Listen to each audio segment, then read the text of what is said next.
গায়রত আসলে কি? গায়রত কাকে বলে? সাহাবীরা তাদের নিজের স্ত্রীর নাম পর্যন্ত পরপুরুষকে বলতো না। দিস ইজ গায়রত। একজন গায়রতহীন পুরুষ অনেক ভয়ঙ্কর। আর এখনকার পুরুষদের গায়রত থাকবে তো দূরের কথা, তারা তাদের নিজের স্ত্রীর ছবি ফেসবুক ইনস্টাগ্রামে আপলোড দিয়ে মানুষকে দেখায়। নাউজুবিল্লাহ। আল্লাহ তাআলা আমাদের সবাইকে এমন গায়রতহীনতা থেকে হেফাজত করুন। একদিন এক ব্যক্তি আলী ইবনে আবি তালিব রাদিয়াল্লাহু তাআলা আনহুকে জিজ্ঞেস করলেন তার স্ত্রী কেমন আছে।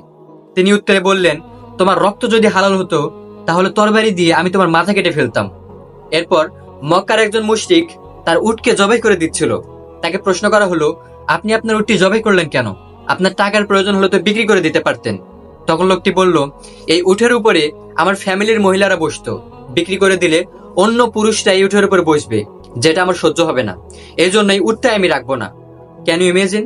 জাস্ট একবার ভাবুন, একজন মুশরিক হওয়ার সত্ত্বেও তার কত গায়রত। আর আমাদের ভাই বোনদের কি অবস্থা! আস্তাগফিরুল্লাহ। নিজের স্ত্রীকে পরপুরুষকে দেখানো প্রত্যেকটি মানুষ নির্লজ্জ, নির্বোধ, বিকলঙ্গ, প্রতিবন্ধী, গায়রথীন কাপুরুষ। আর গায়রথীন পুরুষরা সবাই দায়ুজ।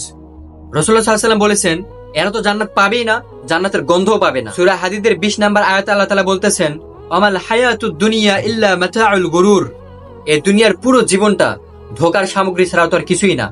এরপর সূরা ফাজরের 20 নম্বর আয়াতে আল্লাহ তাআলা বলতেছেন, অতুহিব্বুনাল মালা হুব্বান জাম্মা। সেদিন মানুষ স্মরণ করবে, কিন্তু এই স্মরণ তার কি কাজে আসবে? স্ত্রীকে সাথে নিয়ে বন্ধুদের সাথে হাসি তামাশা আড্ডায় ব্যস্ত থাকে। স্ত্রীর চুল দেখা যাবে, এত কষ্ট পাবে তো দূরের কথা, বিয়ের সময় বন্ধুকে নিজের বউকে দেখিয়ে পরে আবার শোনে দেখতে কেমন মেয়েটা।